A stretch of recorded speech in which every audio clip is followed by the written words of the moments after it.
What the flip is popping today? Today is a new day.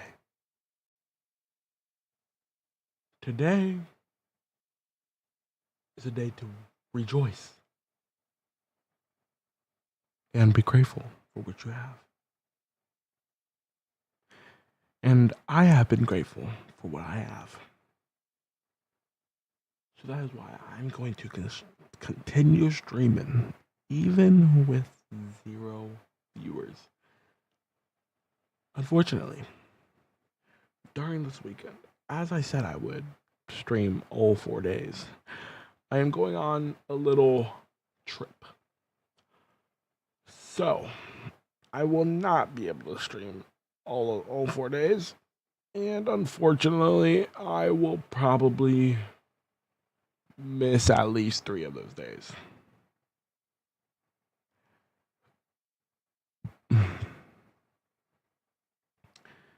But don't worry, I'm never going to lose my taste. I'm never going to lose the passion of me wanting to stream. So that's why we're going to stream today.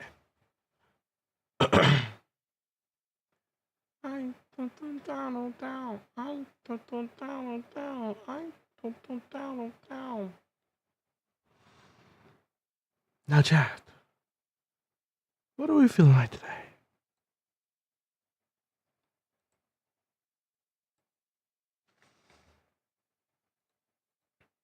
Now, as you can see, most of them are probably bots, but I feel great about myself. That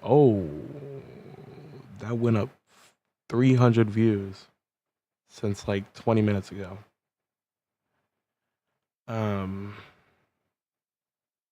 So the Chipotle gift card stream thing has 1.5 thousand views. So even if it's all bots and there's some, actually I did gain a subscriber. So for that subscriber that actually subscribed to me, thank you very much. I really do appreciate it. And hopefully one day if I get monetized or if I start doing my jobs, if I get like a summer job, I will be doing more giveaways. But for now, I'm just chillaxing on this gift card. The reason I have it is because I don't actually know. A kid had given it to me at my school. So that was pretty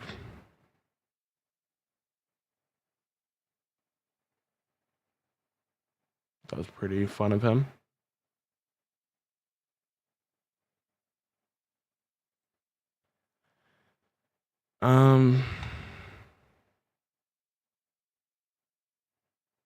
I actually don't know what to play.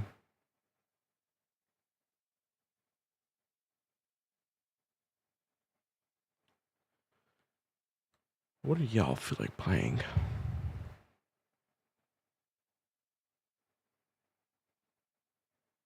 You think we should make another video? I'll make another video.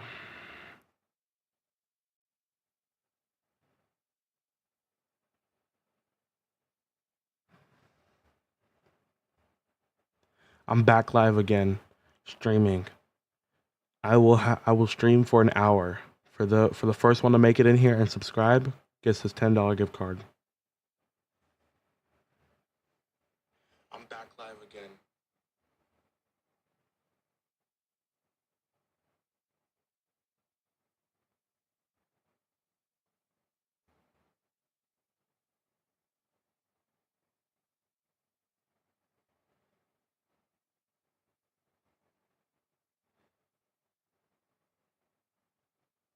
Oh, chipotle.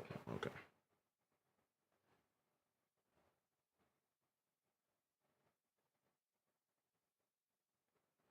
Why is that getting so much views? Wait, what the heck? Now it's at 1.7. It was just at 1.5. Holy crap.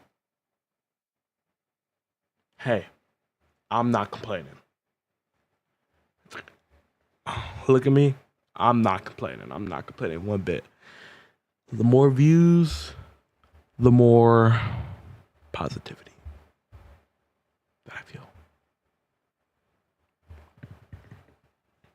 More positivity I feel. But with that positivity comes watching some videos. See what we can watch today.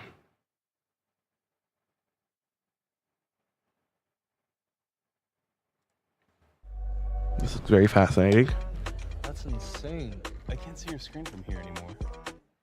New Old Spice Cosmic Quest 24/7 freshness makes me want to be Mario. He has the confidence to fly through. Bismack's collapse. Bismack B. Yambo collapsed near the sideline during a timeout in the second quarter of the Thunder versus Trailblazers game on March 6th, 2024. No contact, no warning, he just went down while standing. A wheelchair was brought out, but never used. He was helped I remember this clip.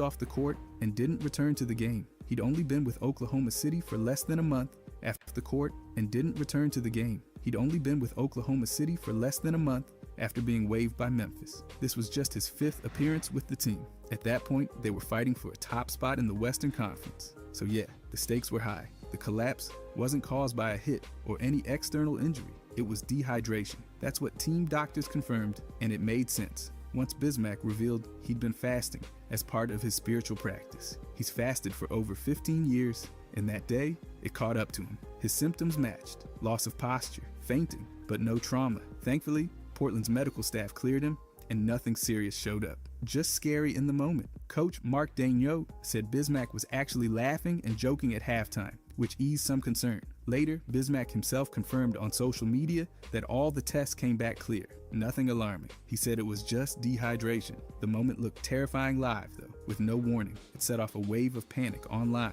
and in the arena. The way it happened, out of nowhere, with no contact, made it look even worse. Media called it one of the most frightening moments that season. But once everyone learned he was okay, the focus turned back to the game. Bismack stayed out as a precaution, and the team planned to keep monitoring him. The situation ended safely, but it sure didn't start that way. Bronny's cardiac arrest. Bronny James collapsed during a USC basketball workout on the morning of July 24th, 2023. What? Holy moly, that was so long ago. I remember I was at my grandma's house the day of that, and my grandma was talking about it because I was like really big in basketball. And I remember we were just chilling on the couch, and all of a sudden my grandma comes into the room and says, "Did you guys hear about Bronny James?" And then we all said, "What?" And then she told us about how him having a cardiac arrest and that it was probably all the energy drinks. The session was inside the Galen Center, and just before 9:30 in the morning, a medical emergency call went out. Paramedics from the Los Angeles Fire Department got there around 9:26. It was sudden and serious. Bronny had suffered a cardiac arrest, which is when the heart unexpectedly stops beating. Not a heart attack, which is a blockage. He lost consciousness during the workout. USC's athletic trainers responded right away and started treatment before he was rushed out, lights and sirens on, to Cedars-Sinai Medical Center. He was placed in the intensive care unit at first, but by the next day, he was already stable and out of the ICU. 2 days later, he was cleared to go home. Eventually, doctors revealed the cause was a congenital heart defect. That's a structural issue present from birth. They didn't give exact details, but the term alone explained why it happened so suddenly. Despite everything, Bronny still played his freshman season at USC. His debut came on December 10th. He averaged about 4.8 points, 2.1 assists, and 2.8 rebounds over around 20 minutes per game. By May 2024, he was medically cleared by the NBA's Fitness to Play panel. That was huge for his future. Interestingly, USC had already dealt with something similar. A year before, incoming freshman Vince Iwuchukwu also suffered cardiac arrest during practice and survived. That previous experience might have played a role in how fast and effectively USC staff responded to Bronny. The rapid use of CPR and AEDs, plus trained staff and immediate transport, made all the difference. Without that response, the outcome could have been much worse. Boban Jankovic. This technically isn't the NBA, but it's one of the crazier stories I've heard. On April 28, 1993, during a heated playoff game between Panionios and Panathinaikos, Boban Jankovic fouled out. It was his 5th foul, and the call came as he drove to the basket while being guarded.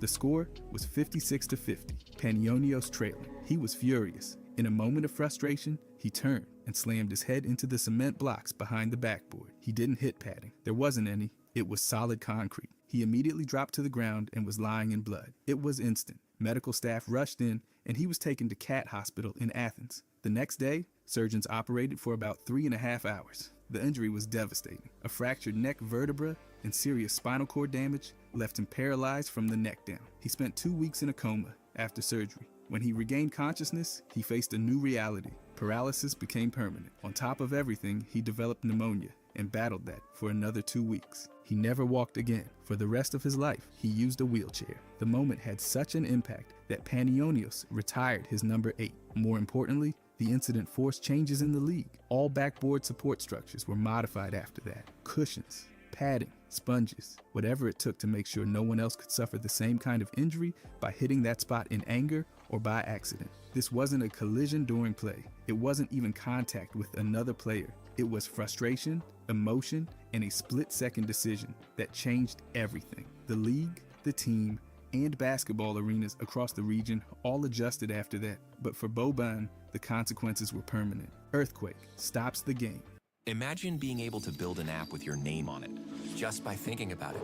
Meet Base 4. On July 5th, 2019, the NBA Summer League game between the Pelicans and Knicks was suddenly halted in Las Vegas. It wasn't the play that caused it, it was an actual earthquake. Around 8:19 in the evening, a magnitude 7.1 quake shook the region. Centered near Ridgecrest, California, that was strong enough to be felt clearly inside the Thomas and Mack Center. You could see the scoreboard sway, and the crowd quickly picked up on the tremor. There were just under 8 minutes left in the fourth quarter, with the Pelicans leading 80-74 when everything stopped. Players and coaches left the court. Arena officials, engineers, and summer league staff began inspecting the arena, focusing on overhead fixtures like the scoreboard. With safety concerns about those structures, they decided not to finish the game. The score at stoppage was made final. This was one of the most anticipated matchups of that summer league, since it featured top picks Zion Williamson and RJ Barrett. Zion's night ended early, not just because of the quake, but also due to a minor knee injury. He still managed 11 points and 3 rebounds in 9 minutes.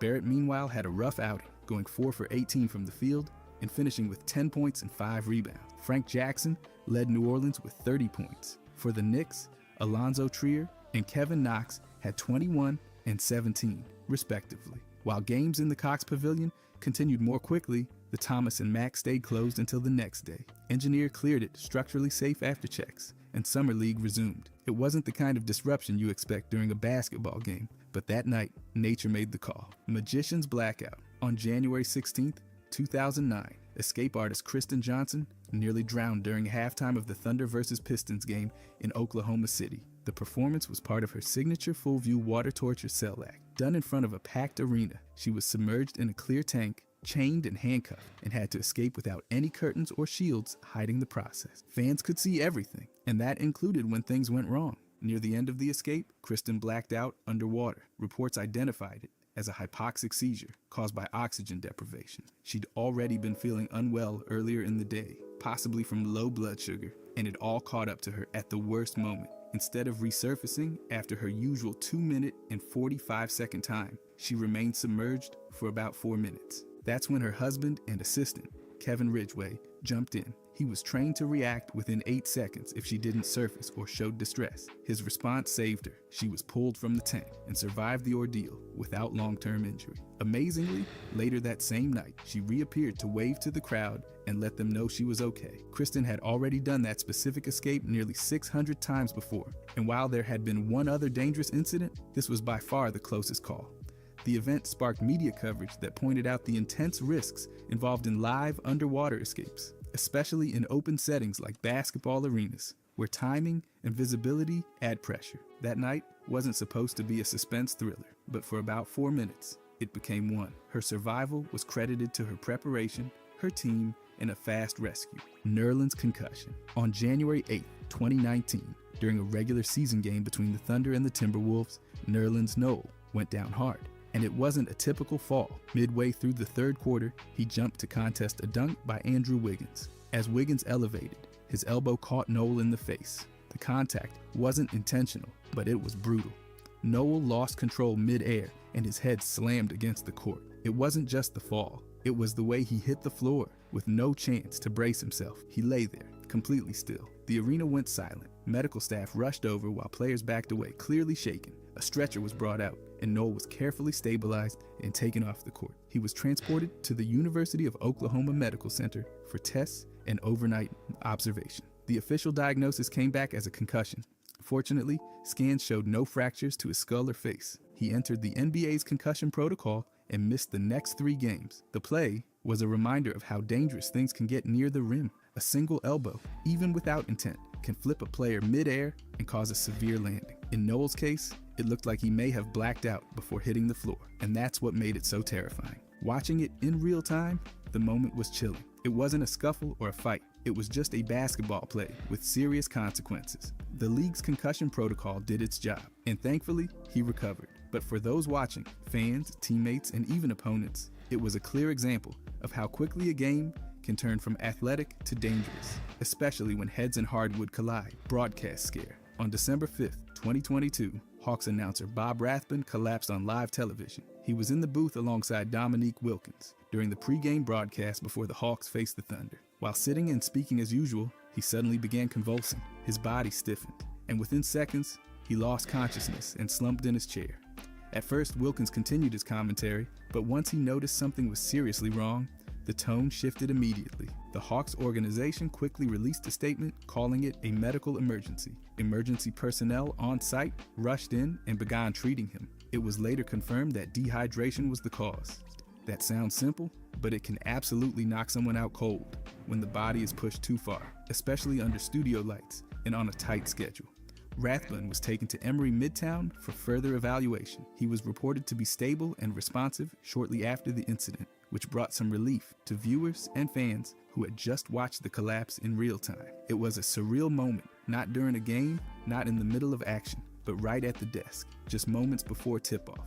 This season, you've got places to go, people to see, and things to do. You may have already gotten vaccinated for flu and COVID-19. He didn't return to the booth right away. For the next few games, the Hawks brought in alternate announcers while Rathbun recovered. It wasn't the first time something unexpected happened live on air, but the visuals made it feel especially jarring. Seeing a veteran like him go from speaking normally to unconscious in seconds was alarming. Thankfully, the quick reaction from medical staff and the team's communication kept things from spiraling. Eventually, Rathbun made his return, but that night reminded everyone how fast a health scare can strike, even in the middle of what seems like a routine broadcast. Nate's transplant battle. Nate Robinson's kidney disease started quietly, way back in 2006. That's when doctors told him he had high blood pressure and that it was already damaging his kidneys. He played through it, pushed warnings aside, and stayed in the league for 11 seasons. But the damage kept building. By 2018, his kidneys had failed. That means they could no longer filter blood, remove waste, or manage fluid had failed. That means they could no longer filter blood, remove waste, or manage fluid balance. In 2021, he started dialysis 3 times a week, early mornings at a Seattle clinic. It was the only thing keeping him alive. Each session lasted hours, and skipping even one wasn't an option. Without it, doctors told him he wouldn't last more than a week or 2. That's how serious it was. His symptoms were brutal: violent vomiting, blacking out, swelling, shortness of breath, and crushing fatigue. For years, he kept all of it private. Then in October 2022, he made it public. He said he didn't have long to live without a kidney transplant. By then, his kidney function had dropped below 15%. In early 2024, he gave another update. Still waiting, still hooked to machines, still trying to stay alive. Finally, on February 7th, 2025, everything changed. Robinson got the call. A match had been found. The surgery took place at the University of Washington Medical Center, and it was successful. His donor was Shane Cleveland, a living donor. That transplant saved.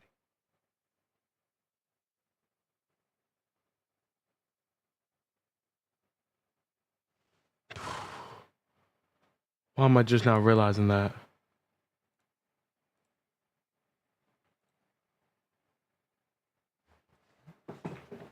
Are you still in here? My bad. I was looking at the viewers and it wasn't popping up for you to be in here. And then I looked at your comment and I was like, oh, someone's in here. So are you still in here? I got the card.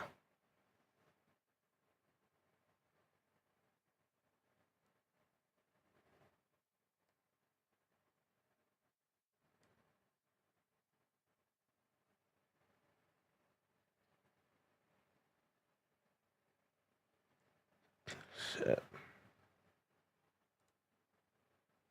Wait, bro, when did... Bro, how did I not see that? How long ago was that?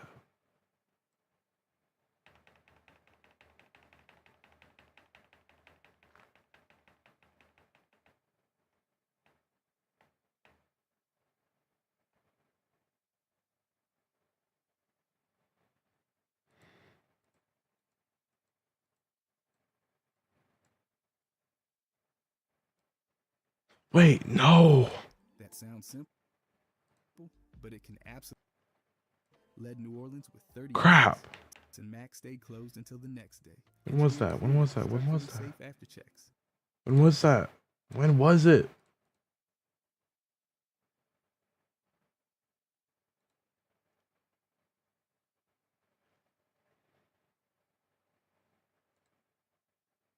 Wait, crap. Are you still in here?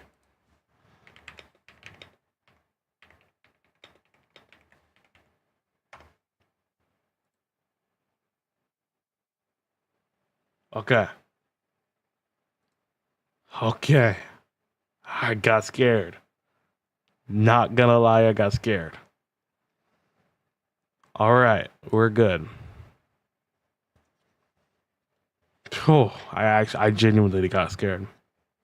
So it's kind of scratched off, but I haven't used it yet because I never had the time to actually go to Chipotle. So that's the only reason why I'm giving it away. But it's kind of messed up. Oh, you can kind of see it, but it's 1,800. 1800 is the code. I really do hope this isn't expired.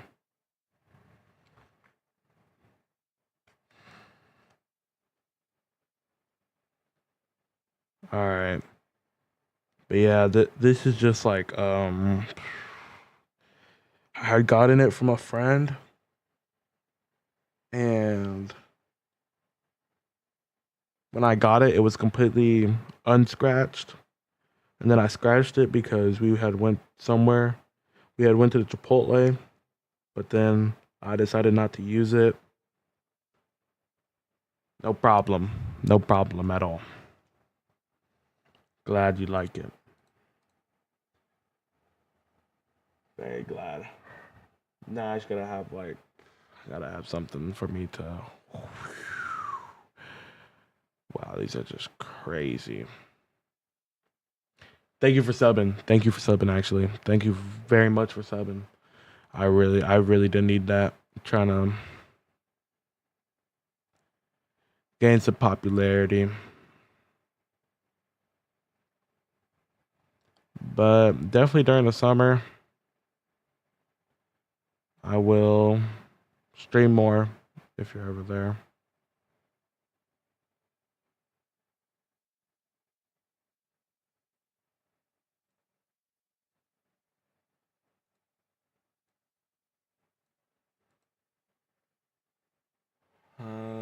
Let's see.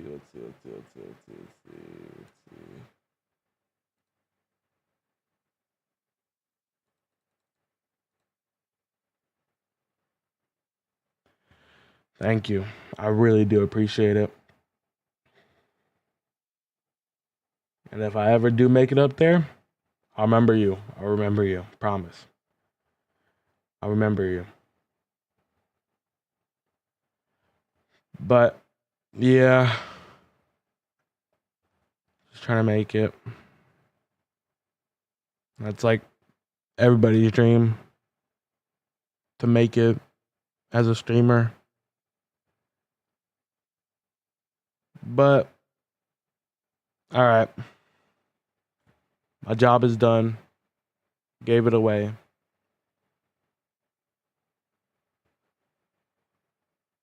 This has been a really short stream.